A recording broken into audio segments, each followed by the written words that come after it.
बेर चढ़ाने का बड़ा महत्व है। यहाँ चढ़ाते हैं कि नहीं चढ़ाते? चढ़ाते हैं। शिवरात्रि के दिन बेर चढ़ाने का बड़ा महत्व है। और शिवरात्रि पर चढ़ा हुआ वो बेर उठाकर ले आइए और उस बेर को उठाकर रख लीजिए। मान लो किसी को उदर से जुड़ी हुई जब तकलीफ रहती है, पेट से जुड़ी हुई तकलीफ रहती है, पेट से जुड़ी हुई कोई भी प्रॉब्लम हो, अगर पेट से जुड़ा हुआ कोई भी रोग आपको लग गया और डॉक्टर की दवाई चल रही है, सारी औषधि चल रही है, जो शिवरात्रि पर आपने बेर चढ़ाया है वो बेर अगर आपके यहाँ रखा हुआ है, वो बेर उस रोग वाले व्यक्ति को खिला दीजिए। आधे घंटे के अंदर पेट का दर्द, पेट की तकलीफ, पेट का कैसा भी रोग होगा एकदम आराम लग जाएगा। उस बेर में इतना दम, इतना प्रबलता आ जाती है। शंकर को जो शिवरात्रि के दिन बेर चढ़ाया जाता है।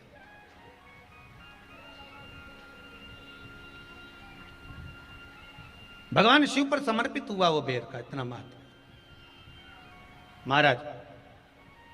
और जो देवता को उठाने के लिए बोर समर्पित करा जाता है, बेर भाजी आंवला उठो देव सांवरा, उसमें शंकर जी का भाव है, क्योंकि शिव जी का दर्शन भगवान नारायण उठते से ही करना चाहते हैं। सबसे पहले नेत्र खोले और मेरा शिव का दर्शन हुआ। बेर का भाव ही शिव का दर्शन का भाव। कितनी बड़ी औषधि होगी बेर के अंदर, जरा देखिएगा कि मेरे राम जी शबरी अम्बा के दरवाजे पर पहुंचे।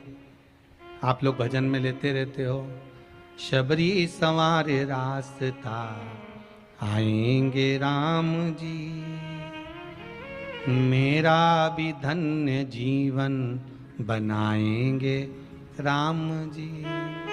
लेकिन राम जी को बेर दिए, राम जी ने बेर खाया, प्रेम से खाया। याद आया पीछे लक्ष्मण खड़ा है, राम जी ने लक्ष्मण को बेर दिए, ले लक्ष्मण ये बेर खा ले।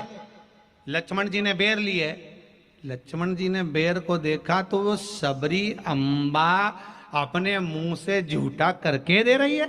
लक्ष्मण जी ने बेर लिया, पास में रख लिया, फिर लिया, फिर रख लिया। शबरी जी राम जी को बेर दे, राम जी लक्ष्मण जी को बेर दे, लक्ष्मण जी वो बेर लेके पीछे फेंकते जाए। उठाए फेंका, उठाया फेंका, उठाया फेंका। अब कोई लक्ष्मण साधारण है? जब भगवान राम विष्णु हैं, लक्ष्मण शेषनाग हैं, शेषनाग अगर कोई चीज फेंकेगा तो क्या पास में फेंकेगी? उठाया फेंका, कोसों दूर जाकर गिरा। और वो बेर कब काम आया?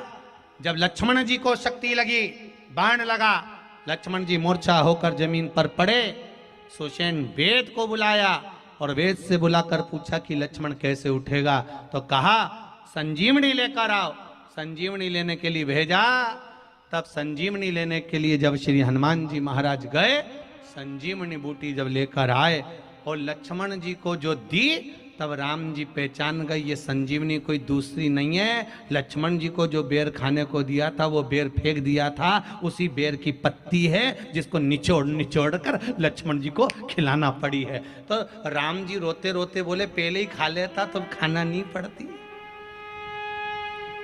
कोरोना का टीका पहले ही लगवा लेता तो दादा निपटता ही नहीं। लगे तो खाया ही।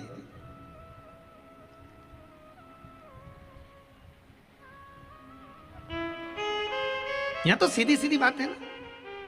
कहा पोलियो की दवाई जन्म लिए बच्चे से लेकर 5 वर्ष तक के बच्चे को पोलियो की दवाई पिलाई जाएगी। पोलियो की दवाई पियो तो हाथ पैर से विकलांग नहीं होगे। बोलो, बोलते कि नहीं बोलते? पियो विकलांग नहीं होगे। जो नहीं पिएगा वो हाथ पैर से विकलांग हो जाएगा। उसी तरह शिव महापुराण की कथा, जिसका जन्म नहीं हुआ, जो माता के गर्भ में है, उससे लेकर जो मर रहा है उस तक के व्यक्ति को सुनाई जाएगी। पोलियो की दवाई नहीं पियोगे, हाथ पैर से विकलांग हो जाओगे। शिव महापुराण नहीं सुनोगे तो काम, लोभ, विषय, आसक्ति से विकलांग हो जाओगे। ज्यादा बीमार रहता हो, बहुत बीमारी उसको घेरे रहती हो, परेशान रह रहा हो, बीमारी बनी हुई है, तो बोर चढ़ाइए। बेर क्या बोलते हैं यहाँ पर? बेर की बोर, वो खाने वाला बेर जो होता है, उस बेर को 7 बेर ले लो और 7 बेर को लेकर अपने ऊपर से घुमाकर शिवरात्रि की दोपहर के 12 बजे शंकर भगवान के शिवलिंग पर ले जाकर उस बेर को चढ़ा दीजिए। आपका रोग, आपकी बीमारी मात्र 3 महीने के अंदर समाप्त हो जाएगी।